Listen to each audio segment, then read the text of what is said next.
हाँ तो बच्चा पार्टी क्या हाल चाल आप सभी के, कैसे हैं आप सभी लोग। उम्मीद करता हूँ आप सभी एकदम बिंदास होंगे और आप सभी की पढ़ाई भी एकदम लाजवाब तरीके से बढ़िया चल रही होगी। ठीक है। और आप सभी के बहुत ज़्यादा कमेंट्स आ रहे थे कि सर आप मैथमेटिक्स के सेट्स को करा रहे हैं लेकिन साइंस के सेट्स को सॉल्व नहीं करा रहे हैं। तो कृपया करके आप साइंस के सेट्स को भी सॉल्व कराइए, क्योंकि आप हमने जो है आपकी पिछली जो क्लासेस हैं वो देख ली हैं, लेकिन 2025 के सेट्स को सॉल्व आपने नहीं कराया, तो उसे कराइए। तो आज की हम इस क्लास में क्लास 10th साइंस के 2025 के सेट नंबर 1 को कंप्लीट सॉल्व करने वाले हैं मेरे भाई। क्या करने वाले हैं? कंप्लीट सॉल्व करेंगे। 2025 का जो सेट नंबर 1 सीजे है उसे कंप्लीट सॉल्व करेंगे। और हाँ, मोस्ट इंपॉर्टेंट थिंग जो मैं आपको बताना चाहता हूँ कि ये सेट बहुत ज़्यादा इंपॉर्टेंट है। इस सेट से आपको 10 से 15 नंबर के question as it is same to same आपको बोर्ड एग्जाम में देखने को मिलेंगे। 10 से 15 नंबर के क्वेश्चन आपको इसी सेट से देखने को मिलेंगे। सो मैं आपसे फिर से कहना चाहता हूं कि ये सेट बहुत ज़्यादा इंपॉर्टेंट है, तो वीडियो को लास्ट तक देखिएगा और सारे क्वेश्चंस आपको बहुत ही बेहतरीन तरीके से हम समझा देंगे, इंटरेस्टिंग तरीके से। ठीक है। और बहुत क्लास में मजा आएगा इस क्लास में। ठीक है, इस क्लास में बहुत बहुत मजा आएगा। ठीक है, तो वीडियो को लाइक कर दो क्योंकि बाद में आप भूल जाते हो। ठीक है, तो वीडियो को अभी से लाइक कर दीजिएगा। तो चलिए स्टार्ट करते हैं without any further delay. Let's start a class. 2025 का जो सेट नंबर 1 सीजे है उसके जो बहुविकल्पीय हैं वो आप लोगों को मैं छोड़ता हूं। ठीक है, इन्हें आप कर लीजिएगा खुद ही, पीछे से टिक वगैरह कर लेना। ठीक है, नहीं तो मैं लास्ट में इसको भी करा दूंगा। ठीक है, हम क्या करने वाले हैं, हम फिजिक्स के न्यूमेरिकल्स को सोल्व करेंगे। और जो केमिस्ट्री है उसके जो आईयूपीएसी नाम है, संरचना सूत्र हैं, रिएक्शंस हैं, टिप्पणी वगैरह हैं, ये जो इंपॉर्टेंट क्वेश्चंस हैं इन्हें सोल्व कराएंगे। और बायोलॉजी के क्वेश्चंस को सोल्व कराएंगे। इतना हम आज की इस क्लास में पढ़ेंगे। ठीक है, तो चलिए स्टार्ट करते हैं। फिर फर्स्ट क्वेश्चन देखते हैं क्या है। ठीक है, थोड़ा जूम कर लें क्या, ये दिख रहा है आप सभी को साफ साफ? क्लियर है, सब कुछ क्लियर विजिबल है? चलिए, तो फर्स्ट क्वेश्चन है उसे पढ़िए, क्या कह रहा है फर्स्ट क्वेश्चन कह रहा है कि एक अवतल दर्पण से 25 सेंटीमीटर दूर रखी वस्तु का दुगना बड़ा वास्तविक प्रतिबिंब बनता है। दर्पण की फोकस दूरी ज्ञात कीजिए। मोस्ट इंपोर्टेंट क्वेश्चन है 2026 के लिए, मोस्ट इंपोर्टेंट क्वेश्चन है। ठीक है, तो देखिए इसका इस न्यूमेरिकल को हम कैसे सॉल्व करेंगे। बिल्कुल आसान तरीके से, बिल्कुल मक्खन तरीके से आपको बताएंगे। देखिए मैंने क्वेश्चन को उतार के रखा हुआ है यहाँ पे, जिससे कि अपना टाइम थोड़ा सा बच जाए। तो देखिए क्वेश्चन क्या है। क्वेश्चन हमारे पास फिर से मैं आपको पढ़ के दिखाता हूं कि एक आपके पास क्या है, एक अवतल दर्पण है। एक आपके पास अवतल दर्पण है और जिसकी जो अवतल दर्पण से 25 सेंटीमीटर के दूर पर एक वस्तु रखी हुई है। और जो वस्तु का प्रतिबिंब बनता है वो कैसा बनता है? दुगना बनता है। प्रतिबिंब कैसा बनता है? दुगना बनता है। तो मुझे क्या बतानी है? वस्तु की फोकस दूरी बतानी है। ये क्वेश्चन अपना है, ये क्वेश्चन है। तो चलिए देखिए कैसे करेंगे। जो जो हमें दिया गया है सबसे पहले उसे लिखते हैं सॉल्यूशन डाल के।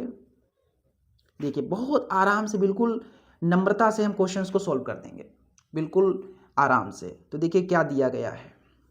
हमें 25 सेंटीमीटर दूर रखी वस्तु, यानी कि हमें वस्तु की दूरी दे रखी है, वस्तु की दूरी। ठीक है, बिल्कुल मैं जैसे कर रहा हूं आपको बोर्ड एग्जाम में वैसे ही करना है, आपको पूरे नंबर्स मिलेंगे। तो देखिए वस्तु की दूरी को हम यू से प्रदर्शित करते हैं और यू हमें दे रखा है 25 सेंटीमीटर। देखिए अवतल दर्पण है, तो जब भी अवतल दर्पण हो या अवतल लेंस हो, आपको यू, वी और एफ सारे के सारे कैसे लेने होते हैं? निगेटिव लेने होते हैं।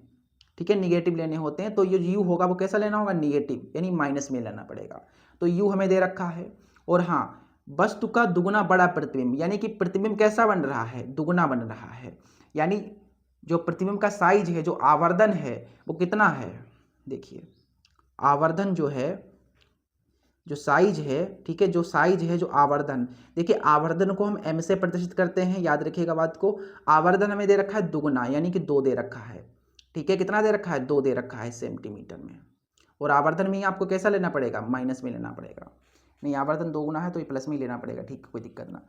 चलिए हमें क्या निकालना है? हमें फोकस दूरी निकालनी है, यानी कि हमें फोकस दूरी को एफ से प्रदर्शित करते हैं। मुझे एफ निकालना है। फोकस दूरी को मैंने किससे प्रदर्शित करते हैं? एफ से। मुझे एफ निकालना है। तो देखिए यहाँ पे बात आई है आवर्धन की। ठीक है, आवर्धन की बात आई है। तो आप पहले, सबसे पहले तो आवर्धन का सूत्र लगाइए। तो आवर्धन m बराबर क्या होता है? m बराबर आपको पता होना चाहिए, माइनस का v अपॉन यू होता है।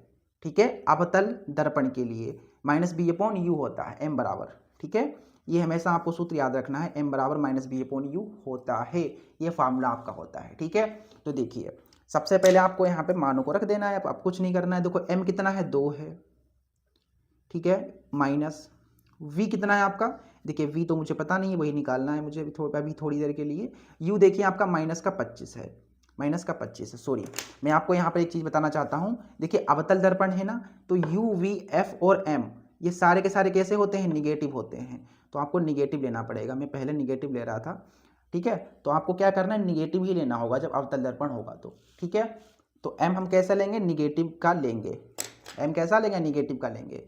देखिए माइनस v है, और u देखिए कितना है, u आपका है माइनस का 25, तो देखिए ये कट जाएगा ये, और v बराबर हमारे पास कितना आ जाएगा, 25 दूना 50, काहे में देखो माइनस का, तो माइनस का 50 सेंटीमीटर हमारे पास क्या आ जाएगा, v आ जाएगा।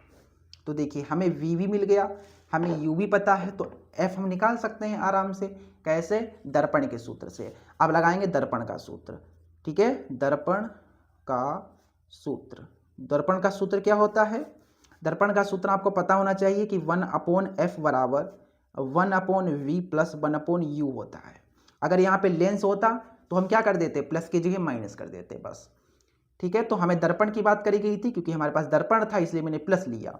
तो देखिए यहाँ से 1/f, f कितना है आपका, देखिए f तो हमें निकालना है, तो f हमें निकालना है, और 1/v, v कितना है आपका, देखिए -50 है, तो आपको क्या करना है, आपको दिख रहा था, नहीं दिख रहा था साफ साफ, देखिए दर्पण का सूत्र ये होता है, और 1/f हमें पता नहीं था, और v देखिए कितना है, -50 है। आपको माइनस नीचे नहीं लिखना है, क्योंकि माइनस ऊपर होता है, याद रखना, ठीक है, तो -50 नीचे नहीं, माइनस ऊपर होता है, क्योंकि गुणा में है ना, तो माइनस ऊपर होगा, फिर प्लस लगा हुआ है, फिर देखिए 1 है, फिर u देखिए कितना है, u देखिए आपका कितना है, -25 है, तो यहाँ -25, आपको मैंने बताया माइनस ऊपर होता है, ठीक है, ब्रैकेट में लिखिए इसको।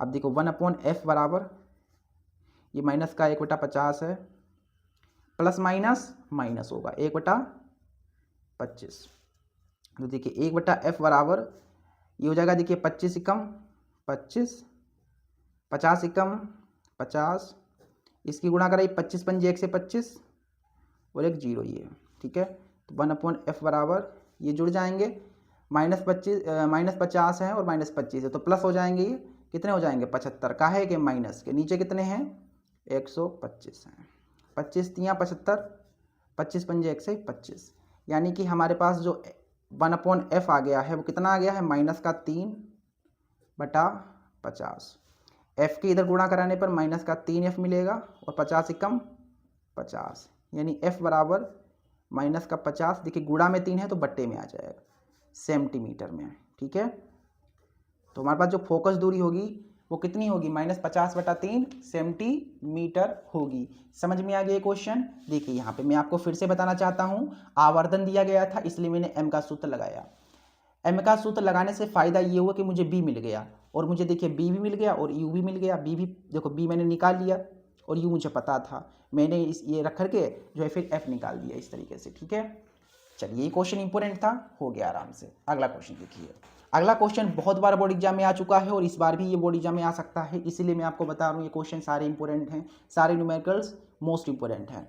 क्वेश्चन कह रहा है कि संलग्न चित्र में अपवर्तन कोण तथा माध्यम v का माध्यम a के सापेक्ष अपवर्तनांक ज्ञात कीजिए। मुझे अपवर्तन कोण बताना है, अपवर्तन कोण भी बताना है, और माध्यम b का माध्यम a के सापेक्ष अपवर्तनांक ज्ञात करना है। कौन सा माध्यम सघन है ये भी बताना है, और क्यों, और ये मान दे रखे हैं और ये चित्र दे रखा है। देखिए क्या क्या निकालना है, मुझे अपवर्तन कोण निकालना है, और माध्यम b का माध्यम a के सापेक्ष अपवर्तनांक निकालना है, और बताना है कौन सा माध्यम अधिक सघन होगा और क्यों।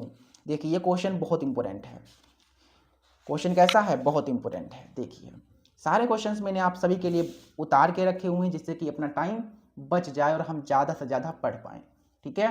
तो देखिए क्वेश्चन को एक बार मैं फिर से आपको समझाना चाहता हूँ। ये चित्र दे रखा है, मुझे क्या क्या निकालना है, मुझे निकालना है आप देखिए, मुझे अपवर्तन कोण निकालना है, और माध्यम b का माध्यम a के सापेक्ष क्या निकालना है, अपवर्तनांक निकालना है, और कौन सा माध्यक अधिक सघन होगा और क्यों, ये सारी चीज़ें मुझे बतानी है। देखिए देखिए देखिए देखिए सबसे पहले बात करते हैं अपवर्तन कोण। तो देखिए कोण आपके होते हैं यहाँ पे दो कोण बन रहे हैं, एक बन रहा है आपतन कोण और एक बन रहा है अपवर्तन कोण। देखिए ये जो सीधी सीधी रेखा है ना, ये क्या है, अविलंब है। ये जो रेखा है ना, ये क्या है, अविलंब है। ये आपको बात को समझना है, याद करना है, जो भी आप करें समझ लीजिए कि ये जो रेखा सीधी सीधी है इसे हम क्या बोलेंगे, अविलंब बोलेंगे। देखिए अविलंब के साथ ही आपके आपतन कोण और अपवर्तन कोण बनते हैं। तो देखिए अविलंब ये है, तो अविलंब देखिए ये किरण आ रही है, देखिए समझिए बात को, मैं फिर से आपको रिपीट करता हूँ। देखिए ये जो किरण आ रही है इस किरण को क्या बोलेंगे, आपतित किरण बोलेंगे, क्योंकि ये आ रही है आपतित किरण। और इसने देखिए इस माध्यम से, इस माध्यम ए से इस माध्यम में गई है, यानी दूसरे माध्यम में गई है। तो इसे कैसे जाना चाहिए था, इसको जाना चाहिए था ऐसे, लेकिन ये एक माध्यम से दूसरे माध्यम में गई है तो अपने मार्ग से विचलित हो गई है। ठीक है, अपने मार्ग से विचलित हो गई है, इसलिए यहाँ पर क्या हो गया, अपवर्तन हो गया है। तो यहाँ पर देखिए, यहाँ पे कौन सा कोण बनेगा, अविलंब के साथ कौन सा कोण बनेगा भाई। देखिए मेरे भाई बात को समझिए, अविलंब के साथ आपका आपतन कोण और अपवर्तन कोण बनता है। तो अविलंब ये है, तो अविलंब के साथ यहाँ पे आपतन कोण बनेगा। तो आपतन कोण को मैंने नाम दे दिया आई, आपतन कोण का नाम मैंने क्या दे दिया, आई दे दिया। ठीक है, आई मैंने नाम दे दिया। और अविलंब ये है, यहाँ पर देखिए ये आपतित किरण है, इसलिए आप देखिए ये आपतित किरण है, इसलिए यहाँ पे आपतन कोण बना, आपतन कोण बना। और ये क्या है, ये अपवर्तित किरण है, इसलिए यहाँ पे जो कोण बनेगा अविलंब के साथ, देखिए इस अविलंब के साथ ही कोण बनेगा अपवर्तन कोण, जिसे हम आर कहेंगे। देखिए मैं आपको, देखिए मैं रिपीट करूँगा, टेंशन ना लो, समझ में आएगा। क्वेश्चन थोड़ा वैसा है लेकिन समझ में आएगा, टेंशन ना लो, इंपॉर्टेंट क्वेश्चन है, याद रखिएगा ये। देखिए यहाँ पे क्या है, आपतन कोण, आपतन कोण, आपतन कोण को मैंने किससे प्रदर्शित किया है, आई से। तो आई हमारा क्या हो जाएगा, देखिए ये पूरा का पूरा कितना है, 90 डिग्री है। तो इस 90 डिग्री में से अगर मैं इतना पार्ट घटा दूं, इस पूरे 90 में से, इस पूरे 90 में से मैं ये 45 घटा दूं, तो मेरे को ये वाला पार्ट मिल जाएगा। यानी पूरे के पूरे 90 डिग्री में से मेरे को ये 45 घटाना पड़ेगा, क्योंकि भाई यहाँ पे 90 डिग्री कोण बन रहा है, अविलंब है तो 90 डिग्री कोण बनेगा। और इस पूरे 90 में से मैं इस 45 को घटाऊंगा तो मेरे को ये आपतन कोण मिल जाएगा। तो आपतन कोण मुझे आई मिल गया है, 90 से 45 जाने पर 45, तो आपतन कोण ये आ गया। ये आपतित किरण थी इसलिए आपतन कोण बना। और आपको याद रखना है, आपको एक बात याद रखनी है कि आपतन कोण और अपवर्तन कोण ये दोनों अविलंब के साथ बनते हैं। तो अविलंब ये था इसलिए अविलंब के साथ ये आपतन कोण बना, और अविलंब यही तो है, इसके साथ यहाँ पे बनेगा अपवर्तन कोण। ये अपवर्तन कोण नहीं है क्योंकि ये अविलंब के साथ नहीं है, अविलंब के साथ यहाँ पे कोण बनेगा, ये वाला अविलंब के साथ ये कोण बनेगा। ये जो कोण होगा इसे कहेंगे अपवर्तन कोण। मुझे अपवर्तन कोण ही निकालना है, देखिए अपवर्तन कोण ही निकालना है, तो अपवर्तन कोण यहाँ से आ जाएगा, अपवर्तन कोण। मैं बिल्कुल धीरे धीरे और बार बार रिपीट कर रहा हूँ जिससे कि आपको समझ में अच्छे से आए। ठीक है, जो कमजोर छात्र हैं उन्हें भी समझ में आ जाए इसलिए। तो देखिए अपवर्तन कोण को मैंने आर से प्रदर्शित किया है, और आर कैसे निकलेगा, ये देखिए पूरा का पूरा कितना है, 90 है। इस पूरे 90 में से इस 30 को मैं घटा दूंगा, इस 90 में से मैं इस 30 को घटा दूंगा।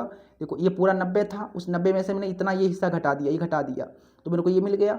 यानी कि मेरे को अपवर्तन जो कोण मिला है वो कितना मिला है, 90 से 30 गया 60, तो 60 डिग्री हमारा जो है अपवर्तन कोण है। तो पहले पार्ट का हमने आंसर निकाल दिया है, अपवर्तन कोण कितना होगा, 60 डिग्री होगा। आ गया इसका आंसर। ठीक है, आगे और हमसे क्वेश्चन पूछा गया है, हमसे क्वेश्चन पूछा गया है कि माध्यम बी का माध्यम ए के सापेक्ष क्या बताना, अपवर्तनांक बताना है। ठीक है, क्या बताना है, माध्यम वी का माध्यम ए के सापेक्ष। तो देखिए माध्यम बी का, देखिएगा ध्यान से, अब हम बात करते हैं।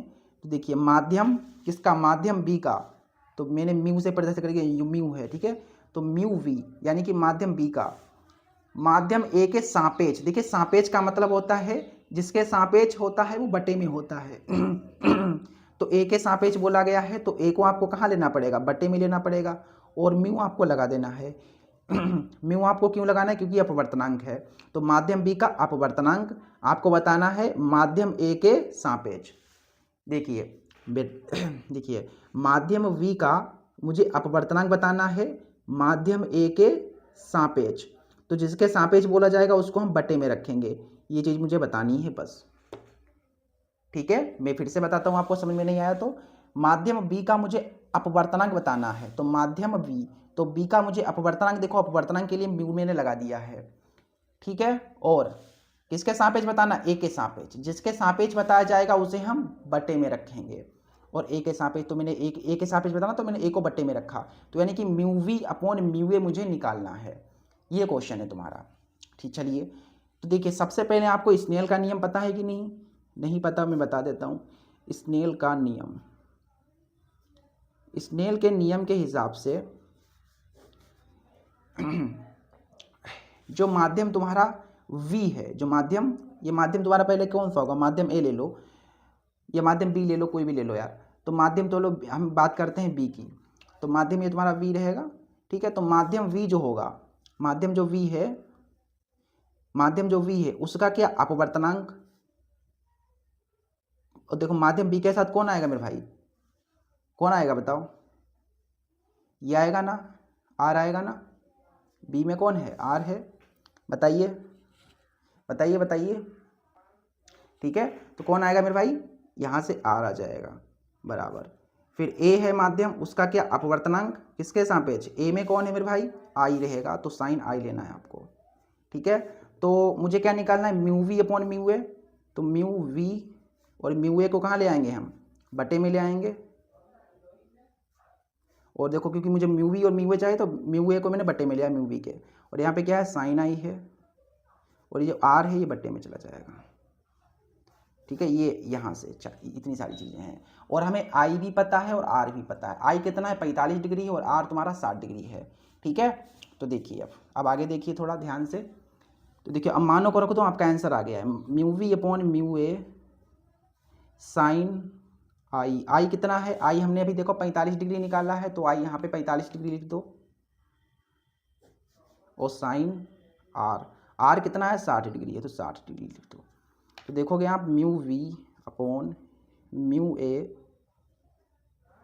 बराबर, देखिए साइन 45 डिग्री का मान आपको दे रखा है 1/√2, तो लिख दीजिए यहाँ पे 1/√2।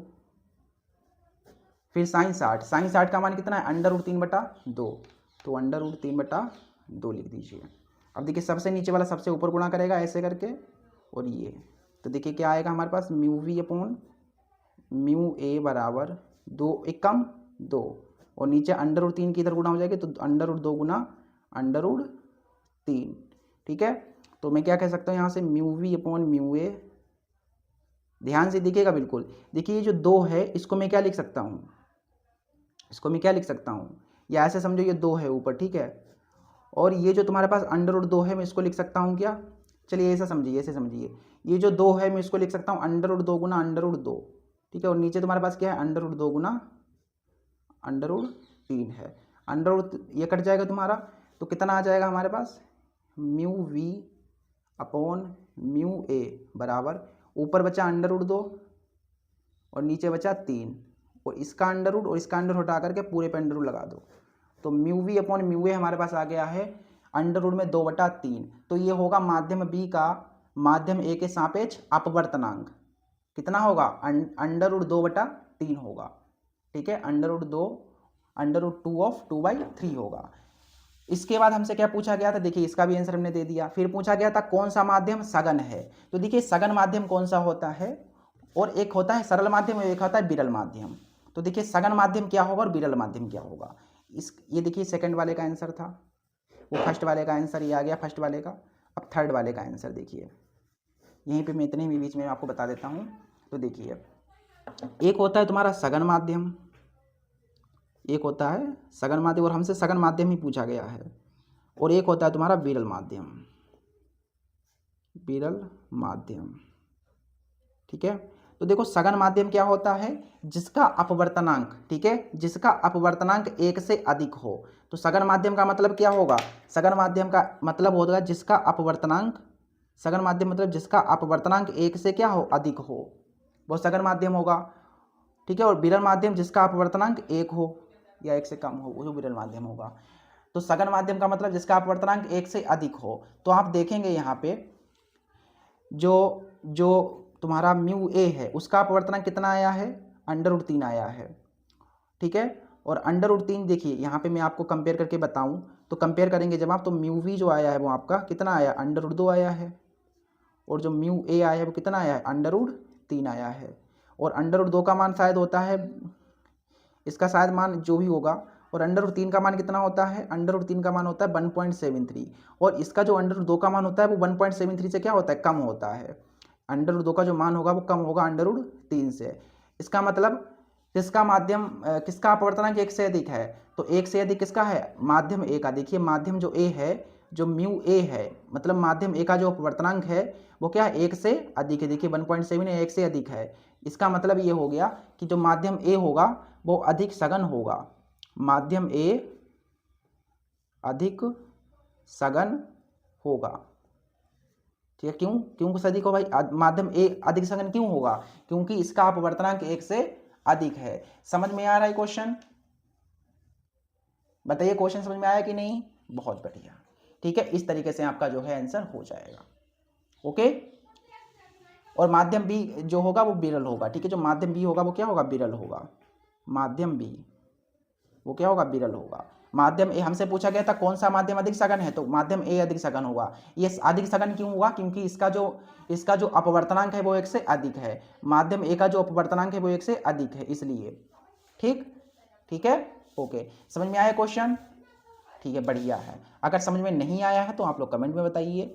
ठीक है, इस तरीके से आपको करना था। समझ गए बात को। ये आपकी आपतित किरण थी, और आपतित किरण से कौन सा कोण बनता है, आपतन कोण बनता है।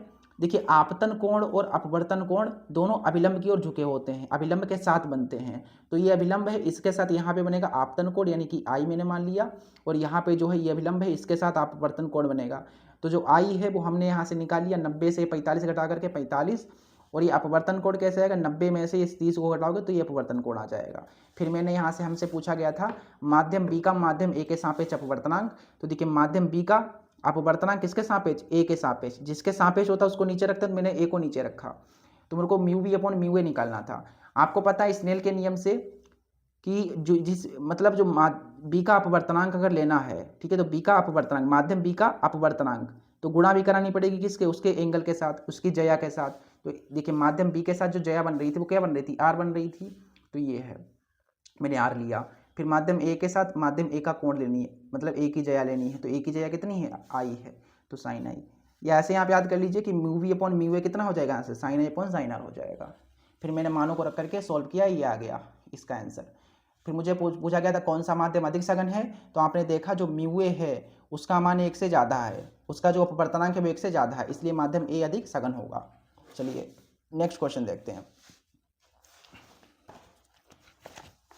अगला क्वेश्चन देखिए। अगला क्वेश्चन कह रहा है कि एक निकट दृष्टि दोष वाला व्यक्ति 20 सेंटीमीटर दूर पर स्थित पुस्तक को स्पष्टतः पढ़ सकता है।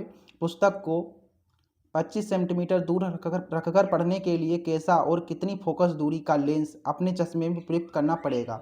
ये क्वेश्चन देखिए इंपॉर्टेंट है, सारे क्वेश्चन इंपॉर्टेंट है, याद रखिएगा। मोस्ट इंपॉर्टेंट है ये वाला मोस्ट इंपॉर्टेंट, ये इंपॉर्टेंट है। ठीक है, तो देखिए ये क्वेश्चन भी बहुत आसान है, एक हिसाब से देखें तो बहुत आसान है क्वेश्चन ये।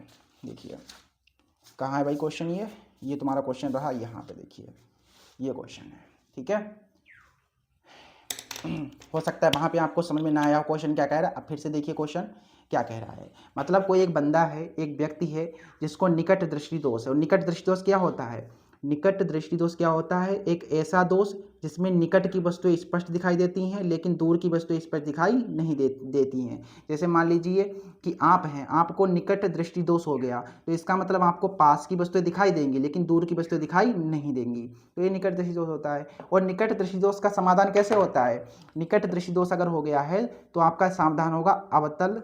समाधान कैसे होगा, अवतल लेंस के चश्मे के द्वारा। मतलब आपको अवतल लेंस का चश्मा पहनना पड़ेगा अगर आपको निकट दृष्टि दोष हो गया है। आप कहोगे कि अगर सर जी दूर दृष्टि दोष हो गया तो उत्तल लेंस का चश्मा पहनना पड़ेगा। ठीक है, वो अलग बात है।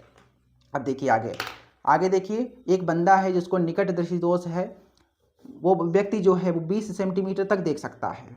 एक पुस्तक रखी हुई है, उसे 20 सेंटीमीटर तक पढ़ सकता है, लेकिन अगर वो मान लीजिए 25 सेंटीमीटर दूर रख दी जाए तो उसे स्पष्ट दिखाई नहीं देगी। तो क्या करता है, 25 सेंटीमीटर अगर वो देखना है, उसे पढ़ना है, समझिए बात को, एक व्यक्ति है जिसे केवल 20 सेंटीमीटर तक ही वस्तु दिखाई देगी, लेकिन अगर उसे 25 सेंटीमीटर दूर रख करके वस्तु को पढ़ना है तो उसे कितनी फोकस दूरी का और कैसा चश्मा प्रयुक्त करना पड़ेगा। कौन सा चश्मा वो पहने? तो देखिए ये क्वेश्चन कैसे होगा। जैसे मान लो एक व्यक्ति है, यहाँ पे ये बंदा है, ठीक है, ये बंदे ये हैं। ये व्यक्ति क्या करता है, एक 20 सेंटीमीटर दूर रखी वस्तु है, मान लीजिए यहाँ पे एक पुस्तक रखी हुई है।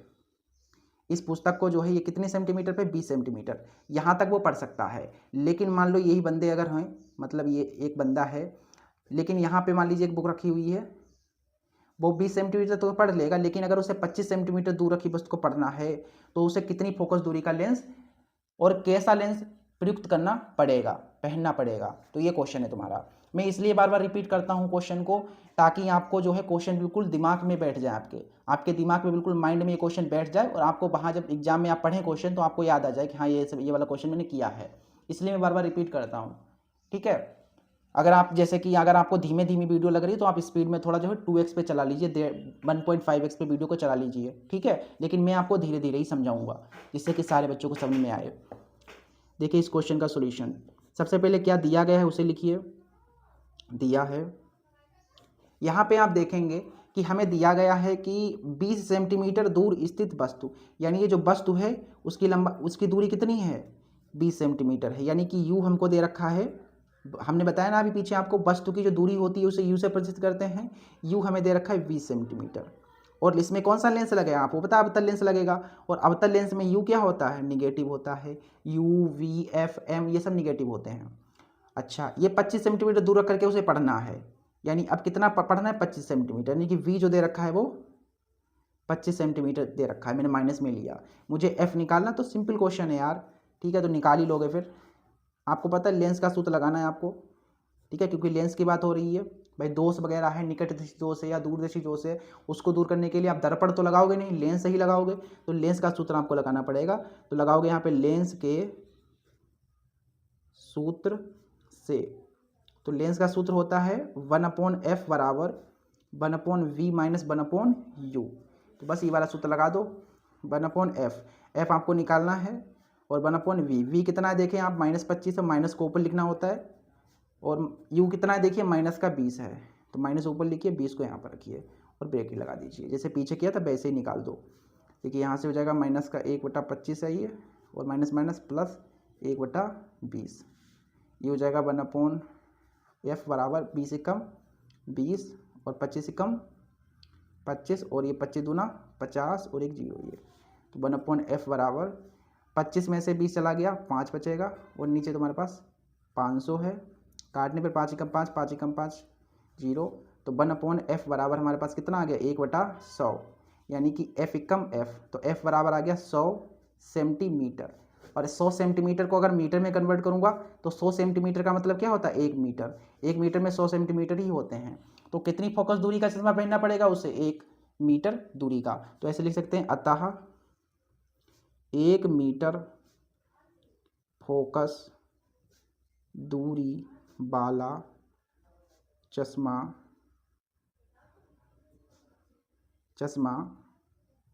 प्रयुक्त होगा। और कैसा, 1 मीटर फोकस दूरी वाला अवतल लेंस, ठीक है, अवतल, ये भी लिख दीजिए,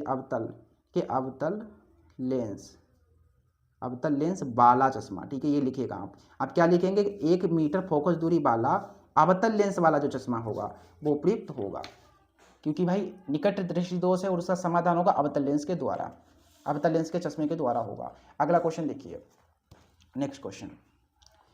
अगला क्वेश्चन कह रहा है कि 20 डायोप्टर क्षमता के लेंस की फोकस दूरी क्या होगी। ये 1 नंबर या 2 नंबर में या 1 नंबर में आएगा ये क्वेश्चन। देखिए 2 नंबर में पूछा गया है, कभी एक बार ये 1 नंबर में भी पूछ लिया जाता है ये क्वेश्चन। तो देखिए ये क्वेश्चन है तुम्हारा,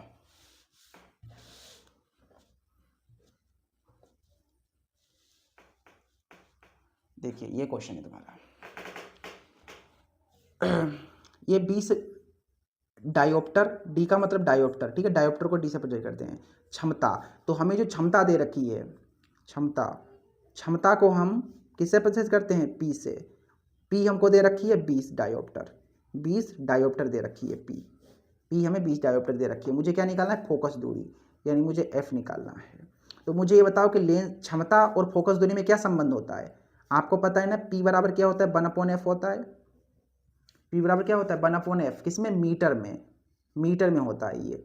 अगर सेंटीमीटर में लिखना होगा, ये मीटर में होता है, या हम इसको कह सकते हैं 100/f सेंटीमीटर, ठीक है, ये सेंटीमीटर में होता है। अगर आपको मीटर में निकालना है तो ये सूत्र लगाना है, अगर सेंटीमीटर में निकालना है तो ये लगाना है। आप मीटर में निकालेंगे तो ऐसे लगेगा, देखिए P बराबर 1/f, सॉरी P तो मुझको दे रखा था ना 20 यहाँ पे, सॉरी गलत हो गया थोड़ा सा। P कितना दे रखा था 20, तो 20 रखिए बराबर 1/f। तो f इधर गुणा जब आप कराएंगे तो f बराबर आ जाएगा 1/20, ये आएगी मीटर में, ठीक है, मीटर में आएगा। अगर मान लो आप जो है सेंटीमीटर में निकालना चाहते हो तो क्या करोगे, तो ये वाला सूत्र लगाओगे आप, क्या लगाओगे आप, P बराबर 100/f का सूत्र लगाओगे, ठीक है। तो P हमारे पास कितनी है 20 है, और इधर 100/f, एक 0 से 0 कट जाएगा, 2 पंचे 10, यहाँ एक आ गया, f कम f, तो f बराबर आ जाएगा 5 सेंटीमीटर, ठीक है। तो ये आपके पास फोकस दूरी आ जाएगी। तो फोकस दूरी कितनी आ गई मेरे भाई, 5 सेंटीमीटर आ गई है, ठीक है, 5 सेंटीमीटर आ गई है। ये सेंटीमीटर में है और ये मीटर में है, दोनों ये आंसर आपके करेक्ट हैं। चाहे तो आप 1/20 मीटर कह दो या 5 सेंटीमीटर कह दो, दोनों का मतलब एक ही होता है, ठीक है। अगला क्वेश्चन पढ़ते हैं। अगला क्वेश्चन कह रहा है कि यदि किसी तार को बीच से मोड़कर दोहरा करके एक साथ मरोड़ दिया जाए तो उसका प्रतिरोध कितना होगा। देखिए ये क्वेश्चन है, क्वेश्चन क्या है उसको ध्यानपूर्वक बिल्कुल समझेंगे और करने का प्रयास करेंगे। क्या है आपके पास, एक तार है, ठीक है, एक तार है, उसको बीच से मरोड़ दिया गया है, बीच से मरोड़ दिया गया है और उसको दोहरा कर दिया गया है। बीच से मरोड़ देंगे फिर उसको दोहरा कर देंगे। तो अब मुझे बताना है उसका प्रतिरोध कितना होगा, ठीक है। तो यहाँ पर आप पहले तो समझो, क्वेश्चन को समझो। यहाँ पे क्वेश्चन को, अगर क्वेश्चन समझ में नहीं आएगा तो कोई फायदा ही नहीं है फिर। इसका मतलब क्या है, एक तार है, एक आपके पास तार था, ये तार था, मान लो ये तार था आपका कुछ भी, ठीक है। तो मान लो इसकी लंबाई 20 सेंटीमीटर थी, कुछ भी थी। अब तार को क्या करते हैं बीच से, यानी कि यहाँ से क्या करते हैं, इसको क्या फोल्ड कर देते हैं, मरोड़ देते हैं, मतलब ये इतना छोटा रह जाता है। लेकिन इससे मरोड़ने से क्या होता है, लेकिन इसकी मोटाई तो बढ़ जाएगी, अब मतलब ये मोटा हो जाता है। भाई तार आप तार को लेंगे, आपने किया भी होगा ये काम, जैसे तार होगा ना, आप तार को जब मरोड़ देते हैं बीच से तो वो क्या हो जाता है, मोटा हो जाता है। यानी इसकी जो मोटाई होती है वो क्या हो जाती है, उसकी मोटाई जो होती है वो बढ़ जाती है, ठीक है, दुगनी हो जाती है। और उसकी जो लंबाई होती है वो कैसी हो जाती है, आधी। मतलब अगर ये 20 सेंटीमीटर का था तो अब ये 10 सेंटीमीटर का ही रहेगा। लेकिन इसका जो अनुप्रस्थ कांट का जो क्षेत्रफल होगा, जो अनुप्रस्थ कांट का क्षेत्रफल होगा वो क्या हो जाएगा, दोगुना हो जाएगा, ठीक है। तो इसको हम ऐसे लिख सकते हैं, चूंकि करके उत्तर करके यहाँ पे उत्तर डाल के लिख सकते हैं, यदि किसी तार को बीच से, यही यहाँ पे आंसर लिख देंगे, पूरे आपको नंबर मिलेंगे, मोड़ कर दोहरा कर दिया जाए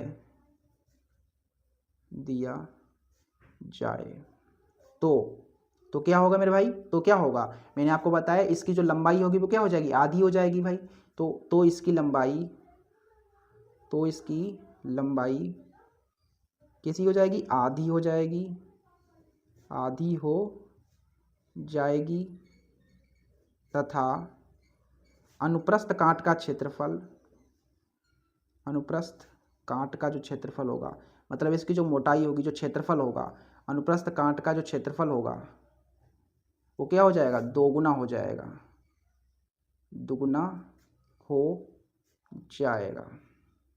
ठीक है, जाएगा।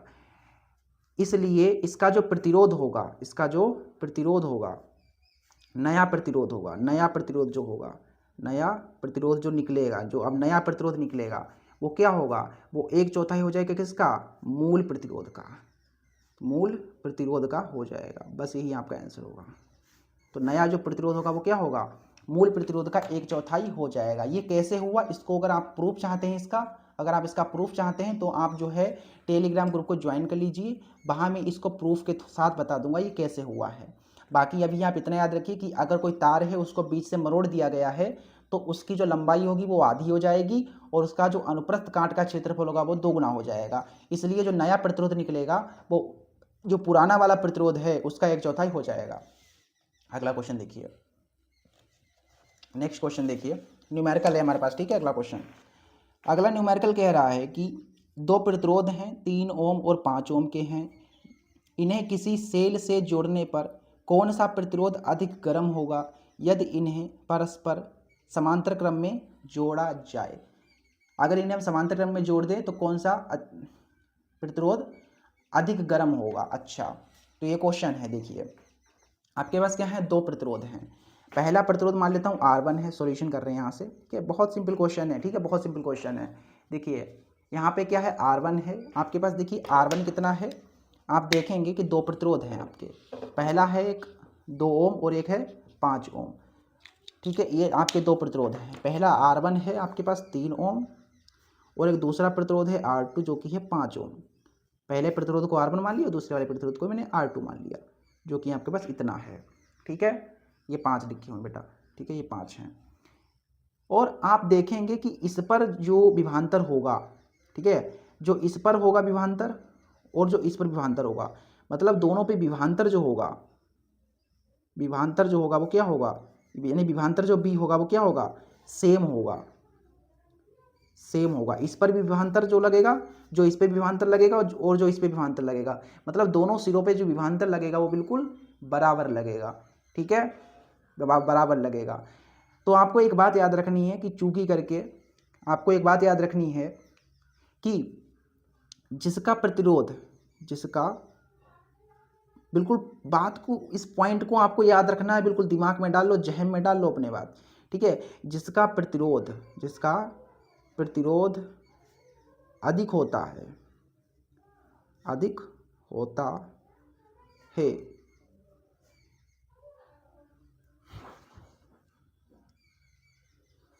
जिसका प्रतिरोध अधिक होता है।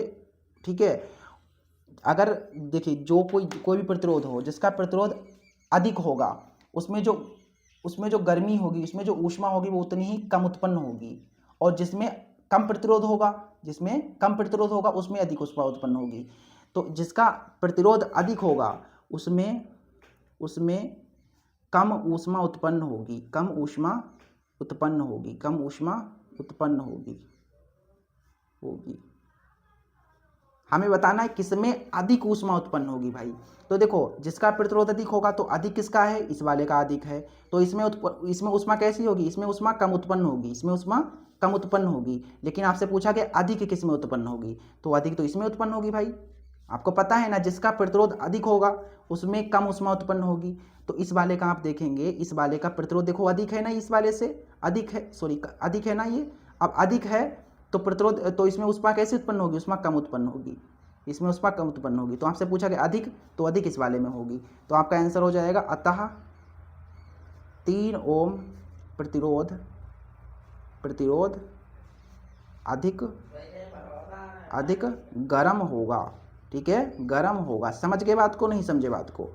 आशा करता हूँ आपको समझ में आया होगा। मेरे कहने का मतलब ये है कि जिसका प्रतिरोध कम होगा, जिसका प्रतिरोध कम होगा उसमें अधिक ऊष्मा उत्पन्न होगी। तो कम कौन सा था, कम आपका ये था, कम आपका ये था ना। तो जिसमें कम होगी, जिसका प्रतिरोध कम होगा उसमें ऊष्मा उत्पन्न होगी, उसमें अधिक ऊष्मा उत्पन्न होगी। समझने का प्रयास कीजिए मैं जो कह रहा हूँ आपसे। ठीक है, समझ गए बात को? तो इसका प्रतिरोध कम था, इसका प्रतिरोध कम था। देखो 5 से 3 कम है ना, ये कम है इसलिए इसमें जो ऊष्मा उत्पन्न होगी वो अधिक होगी, इसमें अधिक ऊष्मा उत्पन्न होगी। समझ गए बात को? ये होगा इसका 3, हमारा 3 ओम प्रतिरोध अधिक गर्म होगा, ये इसका आंसर है। अगला क्वेश्चन देखिए, नेक्स्ट क्वेश्चन। अगला क्वेश्चन कह रहा है कि 20 सेंटीमीटर 20, 24 तथा 30 ओम प्रतिरोध वाले 3 तार श्रेणी क्रम में, दूसरा है समांतर क्रम में जुड़े हुए हैं। प्रत्येक दिशा में तुल्य प्रतिरोध क्या होगा? ये क्वेश्चन इंपॉर्टेंट है। ठीक है, ये क्वेश्चन इंपॉर्टेंट है और 3 नंबर में ये क्वेश्चन आएगा आपका। देखिए समझिएगा बात को, बिल्कुल नम्रता से समझेंगे इस क्वेश्चन को, बहुत हलवे तरह मक्खन की तरह है, बिल्कुल ईजी है क्वेश्चन ये। देखिए क्या है, आपके 3 प्रतिरोध हैं, दिया है यहाँ पे, लिखिए दिया है। एक हमें प्रतिरोध R1 दे रखा है 20 ओम, ठीक है, और एक R2 दे रखा है 24 ओम, और एक R3 दे रखा है 30 ओम। ये 3 आपको प्रतिरोध दे रखे हैं मेरे भाई, ये 3 प्रतिरोध हैं। ठीक है, अब क्या होता है कि पहला आपको पहले वाले पार्ट में क्या करना है, पहले वाले पार्ट में इन्हें श्रेणी क्रम में जोड़ देना है। यानी ये 3 प्रतिरोध जो आपके हैं इन्हें एक श्रेणी क्रम में जोड़ देना है। देखिए श्रेणी क्रम का मतलब एक सीधी रेखा में, एक सीधी रेखा में, मतलब यहाँ पे R1 रहेगा और यहाँ पे R2 रहेगा और यहाँ पे R3 रहेगा। इन्हें एक श्रेणी क्रम में जोड़ेंगे। तो श्रेणी क्रम में जोड़ते हैं, देखिए जब श्रेणी क्रम में जोड़ते हैं, याद रखिएगा, जब श्रेणी क्रम में हो, जब प्रतिरोध आपके श्रेणी क्रम में होंगे, देखिए प्रतिरोध किसमें है, श्रेणी क्रम में है। तो जब श्रेणी क्रम में हो, कौन, जब प्रतिरोध श्रेणी क्रम में हो, तो तुल्य प्रतिरोध, आपसे क्या पूछा गया, तुल्य प्रतिरोध कितना होगा, तो तुल्य प्रतिरोध जो आपका होगा, तुल्य प्रतिरोध यानी कि जो R होगा, वो इन प्रतिरोध को अगर हम जोड़ देंगे तो हमें तुल्य प्रतिरोध मिल जाएगा। यानी ये जो R1, R2 और R3 है, इन्हें आप क्या कर दोगे, सीधा जोड़ दोगे। R1, R2 और R3 को जब आप जोड़ दोगे तो आपको तुल्य प्रतिरोध मिल जाएगा। तो कितना मिलेगा फिर भाई, R1 20 है, फिर R2 आपका 24 है और R3 आपका 30 है। तो हमें जो तुल्य प्रतिरोध मिलेगा 30, 40, 50, 60, 70, 74, यानी 74 ओम हमें मिल जाएगा। समझ गए बात को, समझ गए बात को, नहीं समझे। जब प्रतिरोध श्रेणी क्रम में होंगे, मतलब एक सीधी रेखा में होंगे, ऐसे करके सीधी रेखा में तो जो तुल्य प्रतिरोध होगा वो उनको जोड़ देने से हमें मिल जाएगा। जैसे ये R1, R2 और R3 इन्हें आप जोड़ देंगे तो हमें तुल्य प्रतिरोध मिल जाएगा। यानी कि ये पहले वाले का हमने आंसर कर दिया है। अगला क्वेश्चन हमारे पास क्या है कि समांतर क्रम में जुड़े हों। पहला श्रेणी क्रम में, अब की बार समांतर क्रम में। तो देखो समांतर क्रम का क्या फंडा है, देखिए दूसरा हमारे पास ऑप्शन भी है, समांतर क्रम में हो। तो जब प्रतिरोध आपके किस में होंगे, जब प्रतिरोध आपके समांतर क्रम में होंगे, जब प्रतिरोध आपके समांतर क्रम में होंगे, तो समांतर क्रम का क्या होता है, देखिए समांतर क्रम में आपको समझाना चाहता हूँ। समांतर क्रम का मतलब, जैसे ये 3 प्रतिरोध है, मान लो ऐसे करके एक है, यहाँ पे एक प्रतिरोध है, ठीक है, और एक प्रतिरोध आपका यहाँ पे है, और एक प्रतिरोध आपका यहाँ पे है, सपोज करो, और इसमें कुछ धारा इस तरीके से बह रही है, मतलब कुछ इस तरीके से धारा बह रही है।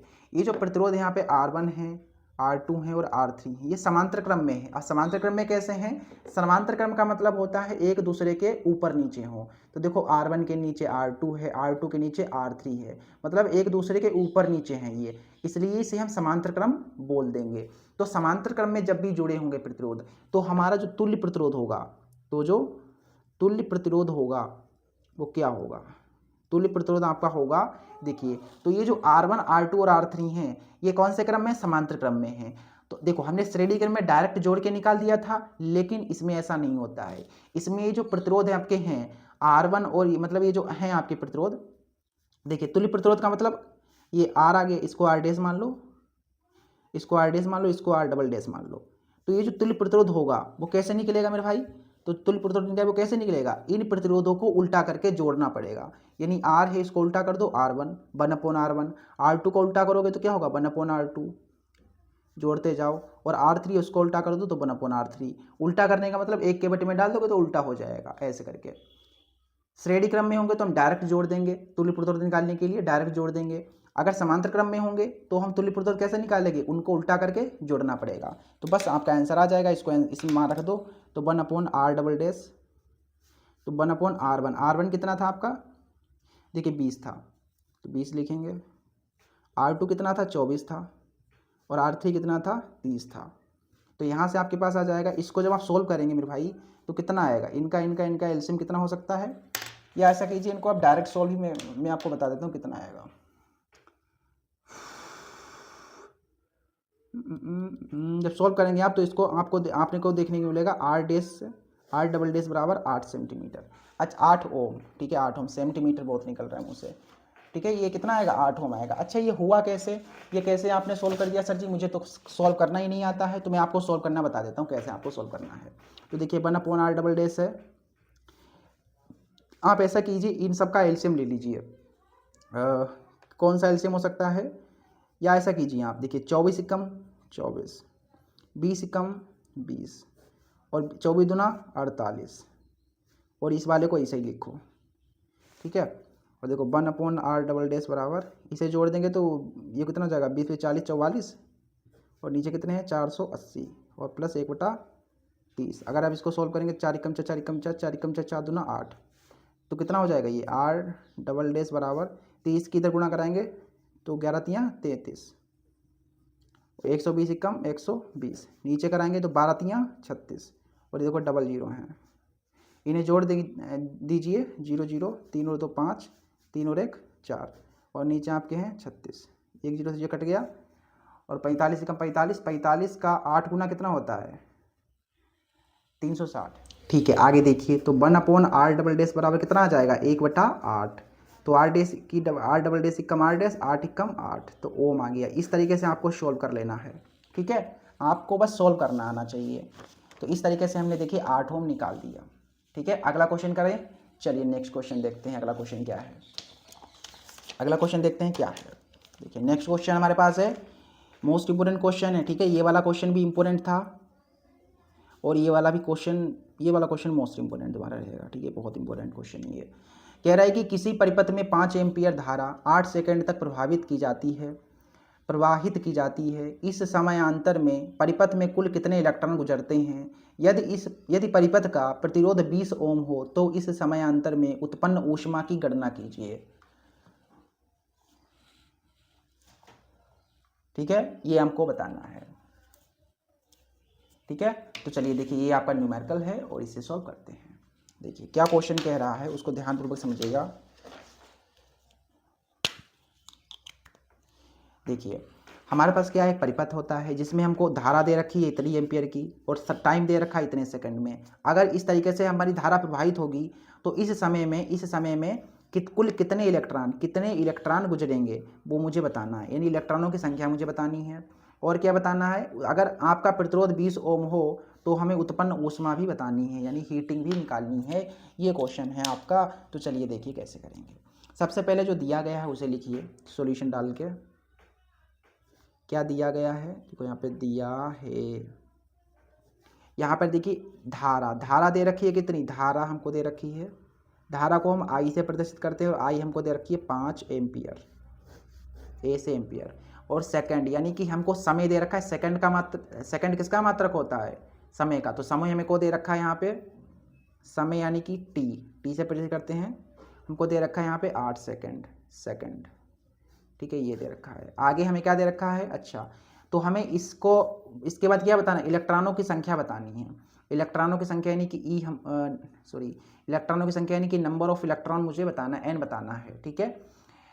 और वो आगे का क्वेश्चन बाद में देखेंगे, पहले इतना निकालिए, आप इतना निकालिए। तो सबसे पहले हम पहले वाले पार्ट पे आते हैं और इसको सॉल्व करते हैं। देखिए सबसे पहले इसके लिए, ठीक है, इसके लिए आपको एक सूत्र पता होना चाहिए, Q बराबर NE। Q बराबर क्या होता है, NE होता है, ये बात आपको याद होनी चाहिए। और हाँ, Q बराबर NE होता है और ये IT के बराबर होता है। Q बराबर क्या होता है, NE बराबर IT, यानी Q जो होता है वो NE के बराबर भी होता है और IT के भी बराबर होता है, ठीक है। तो देखिए हम सबसे पहले बात करते हैं, हमारे पास क्या है, Q बराबर NE है, ठीक है। और हाँ, Q हमारे पास IT के भी बराबर है, तो हम इस Q की जगह पर क्या लिख सकते हैं, IT भी लिख सकते हैं। तो IT बराबर क्या आ गया, NE आ गया। मुझे क्या चाहिए, N चाहिए, तो E तो चाहिए नहीं, तो मैं क्या कर दूंगा, इसको मैं यहाँ से देख सकता हूँ, या आगे बता दूँ क्या, चलिए आगे बता देता हूँ, पेज में, नेक्स्ट पेज में हम आपको बता देते हैं कैसे होगा। यहाँ पे देखिए मेरे को क्या चाहिए, मेरे को N चाहिए ना, तो मैं N निकाल लूँगा यहाँ से, बराबर में कितना IT है, और ये गुणा में E है, तो इसके बटे में ही आ जाएगा। तो बस हमारे पास ये आ गया। अब बस मानों को रख दो।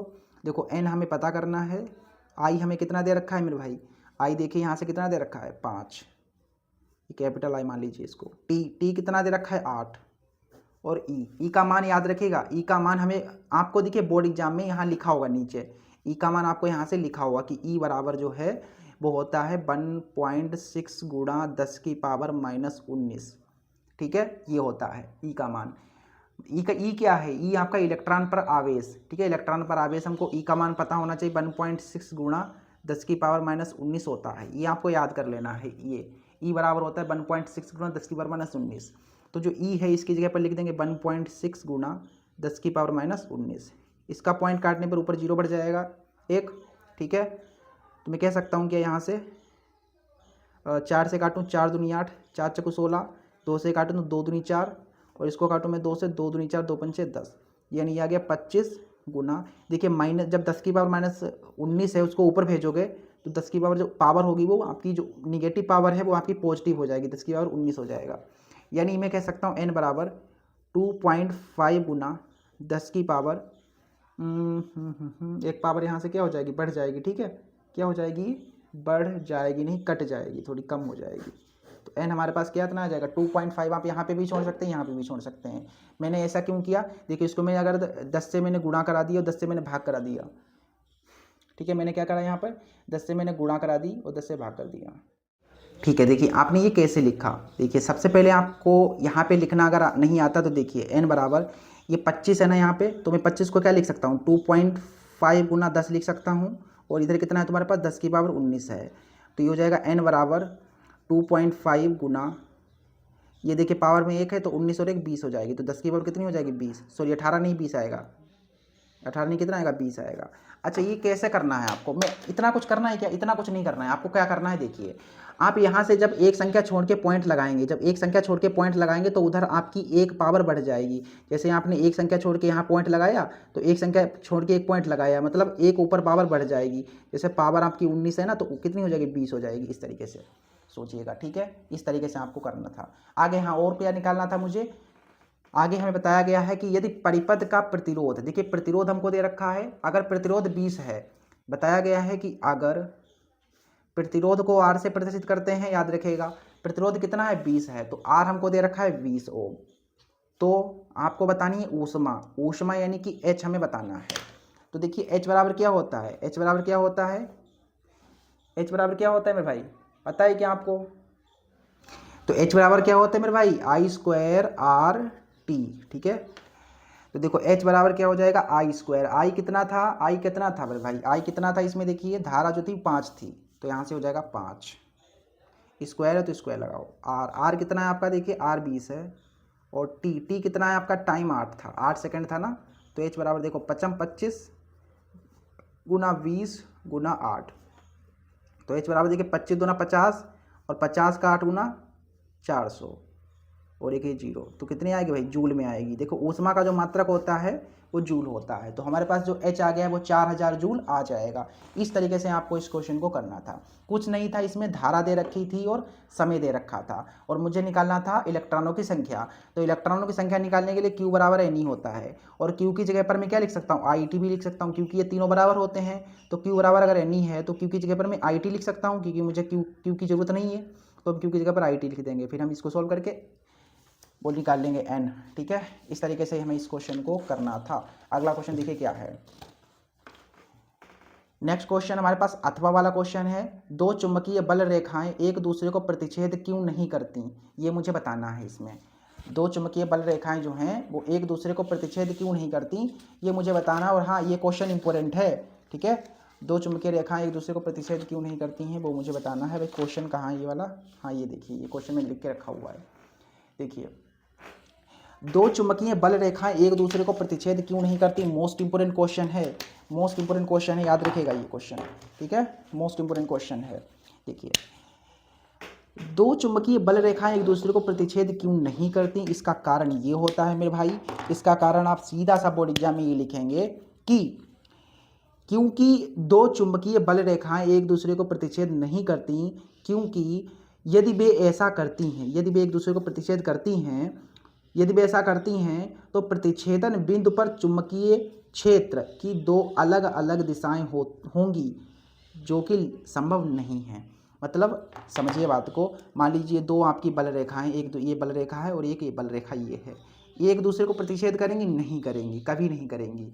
क्यों, क्योंकि अगर वे ऐसा करती हैं तो प्रतिच्छेदन बिंदु मिलेगा, ये वाला प्रतिच्छेदन बिंदु, ये प्रतिच्छेदन बिंदु जो होगा, प्रतिच्छेदन बिंदु पर चुंबकीय क्षेत्र की दो अलग अलग दिशाएं हो जाएंगी, तो इस पर क्या होंगी, चुंबकीय क्षेत्र की दो अलग अलग दिशाएं हो जाएगी, एक इधर हो जाएगी एक इधर हो जाएगी, इसलिए। और हाँ, और ऐसा संभव तो है नहीं, दो अलग अलग है, ये इधर के ले जाए इधर के ले जाए, तो ऐसा संभव नहीं है, ठीक है, ऐसा संभव नहीं है, इसलिए ये आप रीजन इस तरीके से लिखेंगे, ठीक है। और अगला क्वेश्चन देखिए, इन क्वेश्चंस की अगर आपको नोट्स जो है, इन क्वेश्चंस के नोट्स आपको टेलीग्राम ग्रुप पे मिल जाएंगे, तो टेलीग्राम ग्रुप को ज्वाइन कर लीजिएगा, वहाँ पे आपको इन क्वेश्चंस के नोट्स मिल जाएंगे। अगर आप स्क्रीनशॉट लेना चाहते हैं तो स्क्रीनशॉट भी ले सकते हैं, और आपको पीडीएफ भी हम प्रोवाइड करा देंगे, ठीक है, टेलीग्राम ग्रुप पे।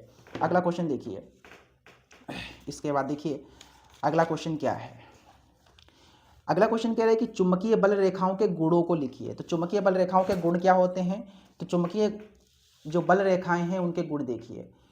चुंबकीय बल रेखाओं के गुण निम्नलिखित हैं। देखिए निम्नलिखित हैं। पहला, दिशा, आकार, प्रतिच्छेदन, घनत्व, स्पर्श रेखा, प्रबलता और सिकुड़न। ये आपको आंसर लिख देना है। ठीक है, अगला क्वेश्चन देखिए। अगला क्वेश्चन क्या कह रहा है? अगला क्वेश्चन कह रहा है कि किसी चुंबकीय क्षेत्र में स्थित विद्युत धारावाही चालक पर आरोपित बल कब अधिकतम होता है? कब अधिकतम होता है, ये क्वेश्चन है तुम्हारा। तो देखिए अधिकतम कब होता है। किसी चुंबकीय, देखिए क्वेश्चन है, किसी चुंबकीय क्षेत्र में स्थित धारावाही चालक पर आरोपित बल कब अधिकतम होता है?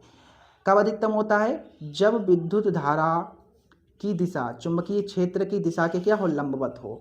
जब चुंबकीय दिशा के लंबवत होगी तो जो होगी विद्युत धारा की जो दिशा होगी वो धारावाही चालक पर आरोपित।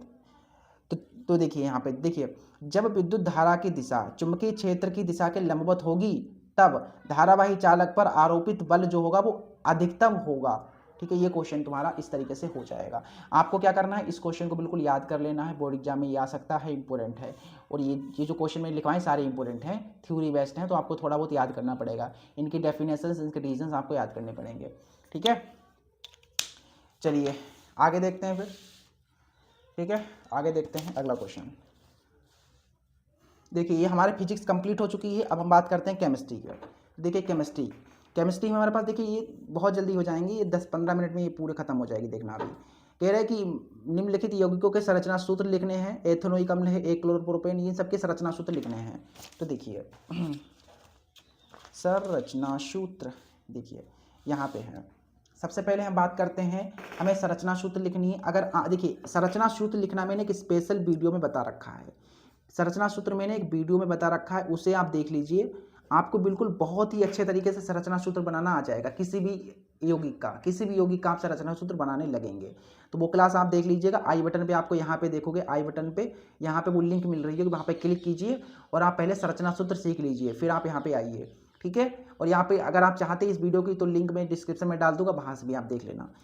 सबसे पहले हम बात करते हैं यहाँ पे कैसे संरचना सूत्र लिखेंगे, वो मैं आपको समझा तो मैं आपको यहाँ पर भी दूंगा, लेकिन डिटेल में मैंने समझाया वहाँ पे उस क्लास में, तो उसको बिल्कुल देख लीजिएगा। सबसे पहला हमारा है एथेनोइक अम्ल। तो एथेनोइक अम्ल जो है, अम्ल को मत लिखो, एथेनोइक अम्ल का मुझे संरचना सूत्र लिखना है। संरचना सूत्र लिखने से पहले इसका संधि विच्छेद कीजिए। तो एथेनोइक यानी कि इसमें होगा एथेन प्लस ओइक, ये होगा एथेन प्लस ओइक। तो एथेन प्लस ओइक, तो इसके संरचना सूत्र क्या होगा? इसका संरचना सूत्र लिखने के लिए देखिए एथ आया तो मेथ एथ, यानी कार्बन कितने होंगे? 2 कार्बन होंगे, तो 2 कार्बन मैंने लगा दिए। फिर ओइक लगा हुआ है, तो ओइक का मतलब होता है COOH। अगर आपको यहाँ पे समझ में नहीं आता तो मैं आपसे रिक्वेस्ट करता हूँ कि पहले आप इस क्लास को देख लीजिएगा, आपको संरचना सूत्र आ जाएगा। ठीक है, बाकी मैं यहाँ पर बता देता हूँ आपको COOH। तो देखेंगे आपने एथ था तो मैं आपने 2 कार्बन लिख लिए। फिर ओइक का मतलब होता है COOH। ठीक है, तो सी तो पहले से ही है, डबल OH बनाना है तो मैंने एक O बना दिया, यहाँ पे एक OH लगा दिया और यहाँ पे मैंने इनके साथ जो है इलेक्ट्रॉन हाइड्रोजन जोड़ दिए।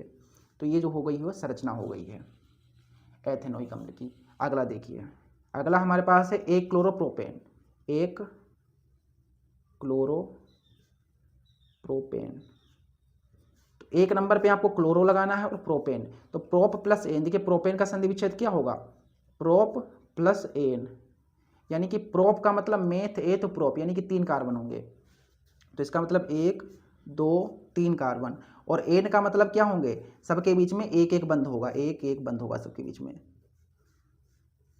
ऐसे करके। तो एक एक बंद मैंने लगा दिया और इसमें हाइड्रोजन जोड़ दो, जिससे कि इनकी जो पार्टनरशिप है, इनकी जो साझेदारी है वो बनी रहे। और हाँ, एक बात तो मैंने नहीं लगाई, एक बात तो मैंने नोटिस नहीं करी, एक नंबर पे क्लोरो लगाना है। तो एक नंबर पे आप यहाँ से काउंट करेंगे तो 1 2 3 होगा, तो एक नंबर पे आपको ये हाइड्रोजन ही लगाना है, यहाँ पे आपको क्लोरो लगाना था, क्लोरो Cl। ठीक है, तो एक नंबर पे क्लोरो यानी कि क्लोरो यानी Cl लगाना था। दूसरा देखिए, दूसरा है कि ब्यूटेनोन 2 नंबर पे, 2 नंबर पे ब्यूटेनोन है। अच्छा, तो क्या है हमारे पास? ब्यूटेनोन है, ब्यूटेनोन कितने नंबर पे? 2 नंबर पे लगाना है। अच्छा, तो ब्यूटेनोन का पहले संधि विच्छेद कीजिए। तो ब्यूटेनोन का संधि विच्छेद क्या होगा? Butane plus own. तो ब्यूटेन का मतलब ब्यूट मेथ एथ प्रोप ब्यूट, यानी 4 कार्बन होंगे। तो 1 2 3 4 कार्बन। और ओन का मतलब होता है CO, तो C तो यहाँ पे है, O यहाँ पे लगा दो। कितने नंबर पे लेके लगाना है? 2 नंबर पे लगाना, तो यहाँ पे नहीं लगेगा, 1 2 2 नंबर यानी यहाँ पे लगेगा। तो ऐसे करके यहाँ पे आप हाइड्रोजन आप जोड़ सकते हैं। तो ये हो जाएंगे तुम्हारे पास, ठीक है। ये मैंने सिखा रखा है वैसे क्लास में, तो आप वहाँ से जाके जो है आराम से इस देख लेना वीडियो को, ठीक है। वहाँ से आप देख लेना तो आपको अच्छे से समझ में आ जाएगा। इस तरीके से हो गया इसका। ये जो ब्यूटेनॉन है ना 2 नंबर पे, ये हो जाएगा तुम्हारा, इसका संरचना ये हो जाएगा, ठीक है। आगे मुझे बताना था नियोपेंटेन। तो नियोपेंटेन का देखो क्या होगा। नियोपेंटेन का मैं आपको समझा देता हूँ यहाँ पे, ये नेक्स्ट पेज पे, न्यू पेज पे समझाता हूँ। चलिए देखो, नियोपेंटेन सबसे पहले हम बात करते हैं पेंटेन के बारे में। तो देखो पेंटेन जो होता है ना, वो 2 प्रकार से होगा। पहला होगा एन पेंटेन। एन पेंटेन होता है, एन पेंटेन में क्या होता है कि जो कार्बन होते हैं वो एक सीधी रेखा में जुड़े होते हैं। 5 कार्बन, 5 कार्बन कैसे होंगे? पेंट का मतलब 5 कार्बन, 5 कार्बन कैसे होंगे? एक सीधी रेखा में जुड़े होंगे ऐसे करके। एन का मतलब, एन का मतलब एक सीधी रेखा में जुड़े होंगे। कौन? कार्बन। इनमें हाइड्रोजन जोड़ दो, इनमें हाइड्रोजन जोड़ दो। तो नियो एन पेंटेन का मतलब जो 5 कार्बन होंगे वो बिल्कुल सीधी रेखा में जुड़े होंगे। एन पेंटेन के बाद होता है एक आइसोपेंटेन। ये क्या होता है? आइसोपेंटेन। मैं आपको सारे पेंटेन बता देता हूँ। आइसोपेंटेन, आइसोपेंटेन में क्या होता है कि 4 कार्बन जो होते हैं ना, देखो आइसोपेंटेन में क्या होता है कि 4 कार्बन आपके ऐसे होंगे एक सीधी रेखा में, लेकिन एक कार्बन क्या होगा? एक कार्बन कहीं ऊपर नीचे लगा होगा, ठीक है। एक कार्बन कहीं पे ऊपर नीचे लगा होगा। तो एक कार्बन कहीं ऊपर नीचे मतलब मैंने यहाँ पे लगा दिया, तो इस तरीके से हो जाएगा, ठीक है, ऐसे करके। तो ये वाला कार्बन है तो इसके साथ भी ऐसे करके ये करेगा, तो इसमें सबके साथ H जोड़ दो फिर आप। तो ये हो गई तुम्हारी किसकी? आइसोपेंटेन की संरचना। यहाँ पर इनके साथ H लगा दो बस, ठीक है। ये हो गया तुम्हारा आइसोपेंटेन। इसके बाद आता है आपका नियोपेंटेन, जो आपसे पूछा गया है। नियोपेंटेन यही आपके काम का है। देखिए आपसे आइसोपेंटेन भी पूछ सकता था, नियोपेंटेन भी पूछ सकता था, तो मैंने आपको सारे ही बता दिए हैं। देखो आइसोपेंटेन में कुछ नहीं है, सभी कार्बन होंगे। देखो एन पेंटेन में सारे कार्बन एक लाइन में होंगे। आइसोपेंटेन में 4 कार्बन एक लाइन में होंगे, लेकिन एक कार्बन कहीं ऊपर नीचे लगा होगा, ठीक है, किनारे से लगा होगा। नियोपेंटेन में क्या होता है? देखो इसमें 4 कार्बन, इसमें एक कार्बन लगा होता है किनारे से, इसमें 2 कार्बन लगे होते हैं किनारे से, मतलब ऐसे करके 5 कार्बन होंगे ना। तो देखो 3 कार्बन लाइन में है और 2 कार्बन ऊपर नीचे हैं, तो इस तरीके से होंगे यहाँ पे। अब साझेदारी करा दो ऐसे करके, ऐसे करके। ये अब इसमें हाइड्रोजन जोड़ दोगे आप, ठीक है, इसमें आप हाइड्रोजन जोड़ दोगे, काम हो गया आपका, आपका काम हो गया। इस तरीके से करना है। नियोपेंटेन का मतलब क्या होगा? देखो सबसे पहले एक बार फिर से मैं रिपीट करता हूँ। एन पेंटेन का मतलब सारे कार्बन एक लाइन में होंगे। आइसोपेंटेन का मतलब 4 कार्बन लाइन में होंगे और एक कार्बन किनारे से होगा। नियोपेंटेन में इसमें 4 लाइन में है तो इसमें एक कम, यानी कि 3 कार्बन लाइन में होंगे और 2 कार्बन ऊपर नीचे होंगे कहीं पे। इस तरीके से ये नियोपेंटेन की संरचना हो जाएगी, ठीक है। समझ गए बात को? ओके, तो नेक्स्ट क्वेश्चन पे मूव करते हैं फिर हम। अगला क्वेश्चन देखिए, मिश्र धातु किसे कहते हैं? कॉपर की 2 प्रमुख विशेषताओं के नाम, संगठन व उपयोग लिखिए। देखो ये क्वेश्चन इंपॉर्टेंट है, मिश्र धातु वाला। मिश्र धातु किसे कहते हैं? तो मैंने सारे क्वेश्चन यहाँ पे बता रखे हैं। देखिए मिश्र धातु का मतलब क्या होता है, यानी धातु कैसी होगी? मिश्र होगी, मिक्स मेटल होगी। तो मिश्र धातु का मतलब जब हम एक धातु और एक अधातु को, देखो मिश्र धातु किसे कहते हैं? अगर आपसे कोई पूछता है कि मिश्र धातु किसे कहते हैं, तो उसे बता देना कि एक धातु और एक अधातु के समांगी मिश्रण को मिश्र धातु कहते हैं। देखिए मैं आपको यहाँ पे इसको समझा देता हूँ अच्छे से, बिल्कुल बिल्कुल डिटेल में। देखिए यहाँ पे क्या है? मिश्र धातु है, मिश्र धातु।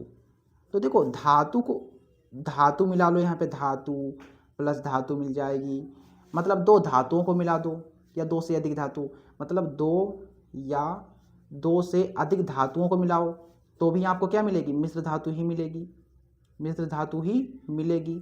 या आप धातु के साथ अधातु को मिला दो तभी भी वो क्या होगी? मिश्र धातु ही कही जाएगी, अधातु, ठीक है। अधातु को मिला दो तभी भी वो मिश्र धातु ही होगी।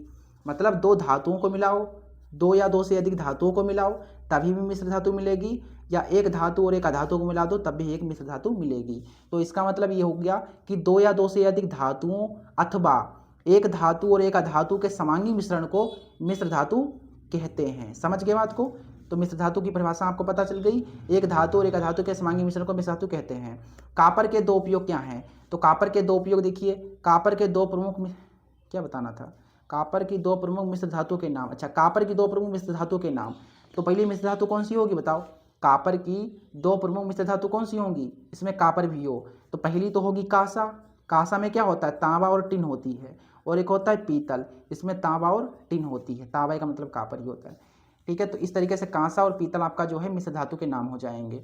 और आगे बोला गया उपयोग बताने हैं। तो उपयोग क्या होते, कहाँ कहाँ इसके उपयोग होते हैं कॉपर के? तो कॉपर का उपयोग देखिए, कॉपर का उपयोग बिजली के तार में, इलेक्ट्रॉनिक्स में और प्लम्बिंग पाइप आदि में किया जाता है।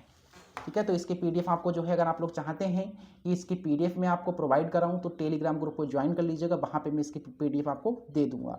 वहाँ पे केवल एक बार पीडीएफ लिख देना, आपको पीडीएफ मिल जाएंगी। ठीक है, चलिए नेक्स्ट देखिए बेटा, नेक्स्ट क्वेश्चन क्या कह रहा है? कह रहा है क्या, कॉपर सल्फाइड यानी Cu2S से कॉपर धातु किस प्रकार प्राप्त की जा सकती है तथा रासायनिक समीकरण भी दीजिए। देखिए आपके पास क्वेश्चन ये है। तो क्या बताया गया है कि कॉपर सल्फाइड यानी कि Cu2S है, इससे हम कॉपर कैसे प्राप्त कर सकते हैं? तो देखिए मैंने आंसर लिख दिया है कि भैया जब कॉपर जो सल्फाइड है यानी Cu2S है, कॉपर सल्फाइड है, इसको वायु में गर्म करते हैं तो Cu2O प्लस SO2 बनता है। तो पहले गर्म करते हैं, चलिए। Cu2S है, इसको किस में गर्म करना है? ऑक्सीजन की उपस्थिति में, यानी कि ऑक्सीजन की उपस्थिति में क्या करना है मेरे भाई? गर्म करना है। गर्म करना है यानी उष्मित करना है, इसको ऊष्मा देनी है इसको। तो गर्म जब आप करेंगे, जब आप गर्म करेंगे मेरे भाई, तो क्या बनेगा आपके पास? तो क्या बनेगा? तो बनता देखो, जब डालते हैं तो Cu2O, तो क्या बनेगा? Cu2O प्लस SO2 बनता है, SO2 बनता है। अब देखिए ये संतुलित नहीं है रासायनिक समीकरण, तो संतुलित करने के लिए आप 2 यहाँ लगा दो, 2 यहाँ लगा दो और 3 यहाँ लगा दो और 2 यहाँ लगा दो, संतुलित हो जाएगी। अगर आपको रासायनिक समीकरण संतुलित करना नहीं आता है तो आप मुझे बता दीजिए, नेक्स्ट वीडियो हम पड़ी हुई है आप जो कि ना, आपको लिंक डिस्क्रिप्शन में मिल जाएगी, लिंक डिस्क्रिप्शन में मिल जाएगी इस वीडियो की, जहाँ मैंने आपको बताया कि रासायनिक समीकरण संतुलित कैसे करते हैं। ठीक है, संतुलित कैसे करते हैं, तो वहाँ पे आप लिंक डिस्क्रिप्शन में जाएंगे, लिंक पे क्लिक करेंगे तो आपको ये वीडियो मिल जाएगी।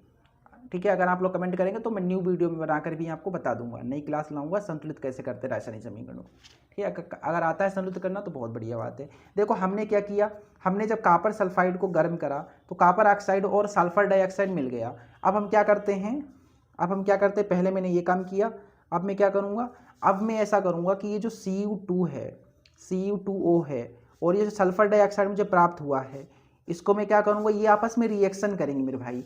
जब आपस में जो रिएक्शन करेंगी तो मुझे कॉपर प्राप्त हो जाएगा और उसके साथ SO2 बाहर निकल जाएगा।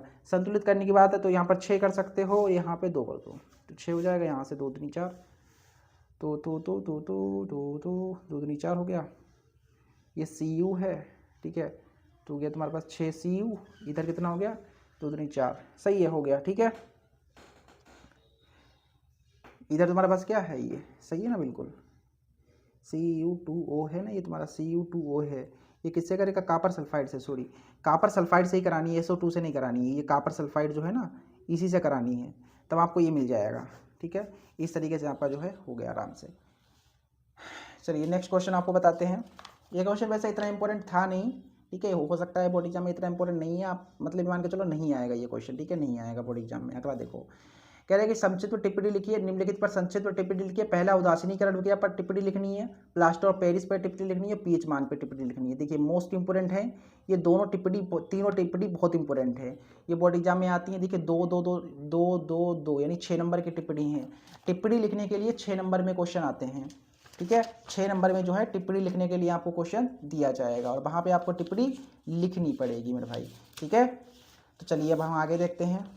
देखिए टिप्पणी लिखनी थी, किस पे लिखनी थी फिर भाई? हाँ, तो पहला हमारे पास टिप्पणी थी उदासीनीकरण अभिक्रिया पे। तो देखिए उदासीनीकरण अभिक्रिया, तो उदासीनीकरण अभिक्रिया किसे कहते हैं? उदासीनीकरण अभिक्रिया, तो जब अम्ल और क्षार परस्पर अभिक्रिया करते हैं और लवण और जल बनाते हैं तो उसे उदासीनीकरण अभिक्रिया कहते हैं।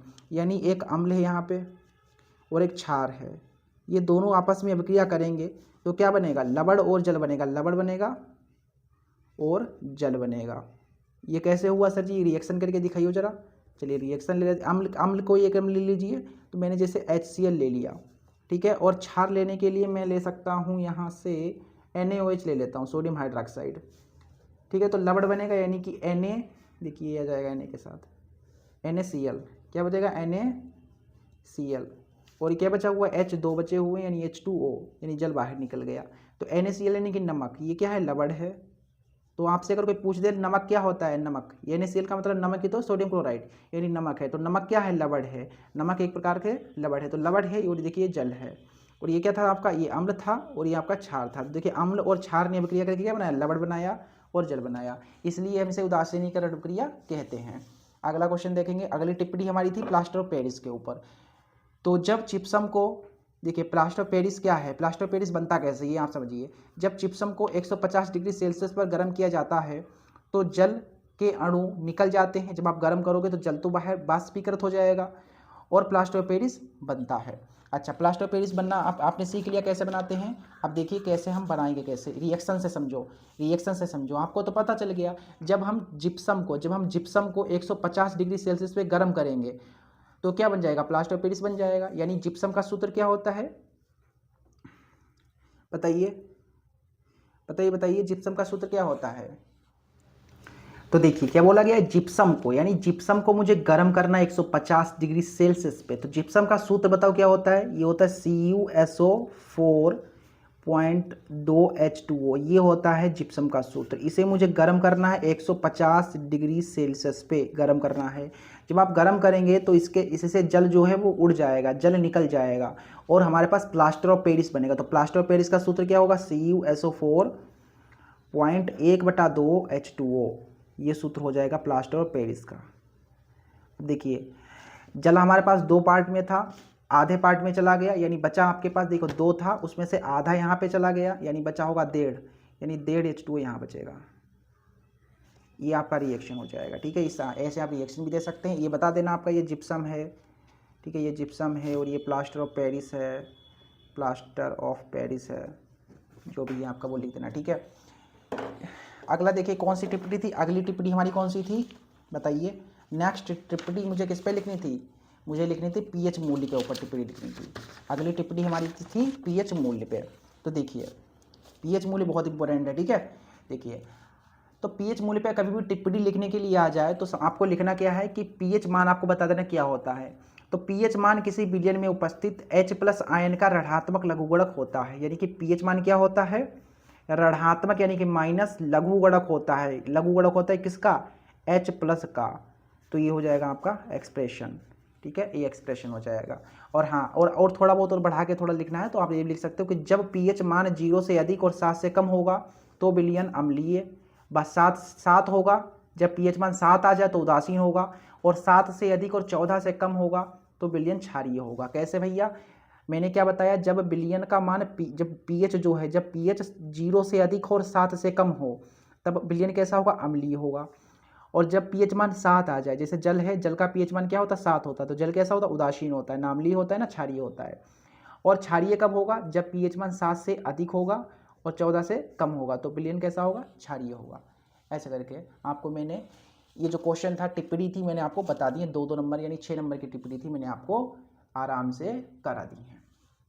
आगे जो हमारे पास उपखंड गा स्टार्ट हो जाता है, ये बायोलॉजी का है, ठीक है। तो आपको पता होना चाहिए कि बायोलॉजी में कुछ समझाने वाला क्या है, मैं आपको बताऊं। समझाने वाली चीज़ें तो होती हैं बट इसे थ्योरी बेस्ड है, तो इसकी जो थ्योरी है मैंने आसान भाषा में लिख दी है।